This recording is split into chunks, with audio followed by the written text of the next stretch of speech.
With that, we're now moving on to another breaking news, where actor Jairam's statement has been recorded by the SIT in connection with the Sabrimala gold theft case.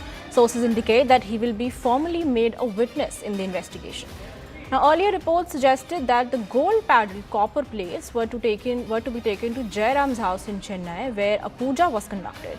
The SIT is now gathering all the relevant testimonies and evidence as part of this ongoing probe. Now we're just getting this breaking update in the Sabrimala gold theft case, where actor Jairam's statement is recorded as a witness statement. The move is aimed at making him a witness rather than an accused. He was questioned at his residence in Chennai about his association with the prime accused and his knowledge of the events related to the gold-plated copper plates. Now, images in past reports have showed that the gold copper plates from Sabrimala temple were at one point kept at Jairam's residence and pujas were performed on them. But now Jairam has stated that he was acting as a devotee and told that this was done for an auspicious reason. Joining us now with more information is CNN News 18's Neetu Rekhukumar. Neetu, thank you for joining us.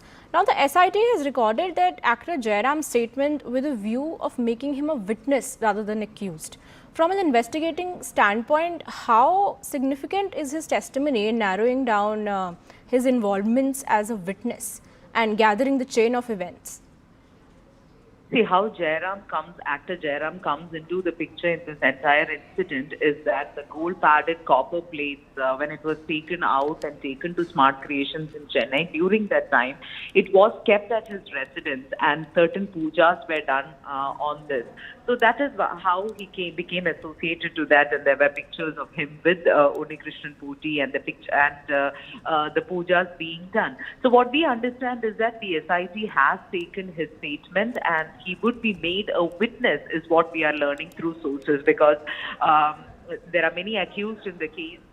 As of now, Unnikrishnan Poti is the main accused. So his relation with Unnikrishnan Poti, how did this gold-padded copper plates were brought into his residence, how was the puja done? So all this were parts of the statements that were recorded by the SIT, and through sources we understand that he will be made a witness. Right. Thank you, Neetu, for your very crucial input on that front, and we'll continue to track that developing story.